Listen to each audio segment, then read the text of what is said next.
Hey there, it's Sam from Leeds Rocks, and today I went on an awesome shopping spree with my girlfriend Beth, and it was great. It was fantastic. We found some really cool shops that saw some really decent clothes if you're into the alternative scene. So we started off the day. We went to Belgrade. We had something to eat. It was lovely. And then we decided, all right, let's go have a look around. I wanted a new jacket and ended up coming out with a new jacket and a new shirt.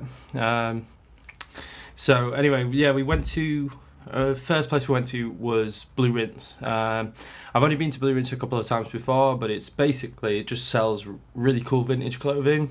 You can get a large amount of things there. It sells both guys and girls. There's tons of shirts they sell.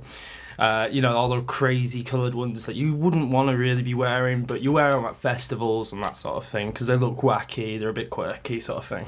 Yeah, they sell a lot of that. They sell those jackets, the skiing jackets that you used to see in the 80s, the absurd colours and everything all over them. They're amazing. They're amazing to look at. I'd never been seen in one, but they're amazing, to think that someone would actually wear that. And they had such a wide variety of them, like an entire section of that store devoted to that one thing. It was pretty funny, I thought, actually. Then we were looking around still and came across some dungarees, and I was thinking, God damn, do I get those dungarees? Thinking about it, I'm not Mac DeMarco, so I can't really pull the dungaree look off, so to say. So I left the dungarees and we moved on. We moved on out of Blue Rinse because it was ridiculously expensive. By the way, that is one thing with vintage clothes shopping. It is stupidly expensive. You will be paying top dollar for clothes that have been worn by 3 previous owners and stuff like that. But it's worth it if you can find that one gem of clothing that you really, really like.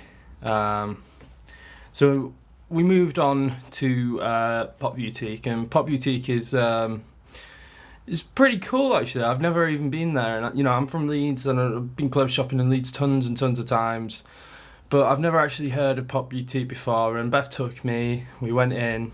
It was lovely inside. I wasn't expecting to find a lot of the clothes that I did in there. It was a lot of the same stuff from Blue Rinse, but very similar stuff, but a lot cheaper and at a more manageable price, which is what you want when you're going for vintage clothing and stuff. So we went downstairs and tried on a load of clothes. I actually did buy both my items of clothing yesterday there, but we carried on looking anyway. But I'll show you what I got. So I got this shirt. Very nice, isn't it? Yeah, it's just a vintage flannel, checker, red, just like my jam. That's what I wear a lot, so, it looks good. It's also smart when you button it up, looks really nice, Yeah, I was really pleased with this. And my new jacket, which is hung up over there, I'll go get it.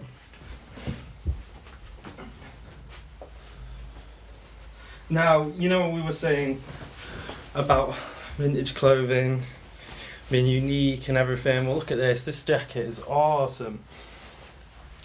It's like a Letterman jacket. It's got Ernie across it. Ernie. My name's Sam, so, it's a bit weird that I've got this on, but it looks really cool. And we got this. Patches on it and everything. It was awesome. Guess how much this was? This was £18, this jacket, and this shirt was £16. I couldn't believe that this jacket was £2 more than the shirt. I was actually really, really pleased that I found these, because instantly went and bought them. There was no questioning that I was going to buy these, because when do you find vintage clothes this cheap? Not really, unless you're buying online in bulk and stuff. You will not find them this cheap. So I would definitely recommend heading down to Pop Boutique if you really like R&T vintage clothes and stuff like that, and quirkier clothes, more colourful stuff as well. Obviously this isn't colourful, but there are some really, really nice vibrant pieces of clothing there that for really cheap prices, and these weren't even in the sale. There was a sale going on, but there was nothing there that I was interested in or wanted to spend money on at the time. But yeah, I'm really happy that I walked out with these. So after that, we just decided to go to Pulp, because Pulp is a store that is a bit more mainstream than the other two, and it focuses more on rock and metalheads, which I am a bit of a metalhead. And if you want any good band merch, there's tons of shirts there. There's tons of like bags, shoes, everything. Like, there's tons of band merch. It's kind of it's for more teenage oriented crowds, I'd say, like 15 years on, but because it's like quite emo-y, and there are some good clothes. Like, there's some nice there is some nice band t-shirts there, like I'm not going to go looking for it, but I have a nice Joy Division t-shirt from there, which I got a lot cheaper than I would have online and anywhere else, because I got it with, like, they have an offer. It's like any 3 band t-shirts for 20 quid, which is really cheap, like, for band t-shirts and stuff. If you want the legitimate stuff, that where the band are going to actually get the money, then buy it through that then. But yeah, Pulps, it's good. It is good. They have a variety of stuff, most of it in black and red. But if you like that sort of thing, then I'd definitely check it out. They've got some reasonably priced stuff.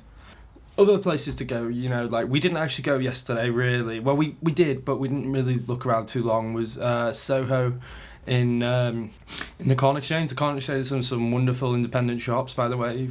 Even if you don't want clothes, go in and check it out. There's King Kobe's there, do amazing haircuts. First haircut is free, sorry. And there's just tons of places in there. Just have a look around. You'll always find something to do when you're in there. And there's nice food and everything.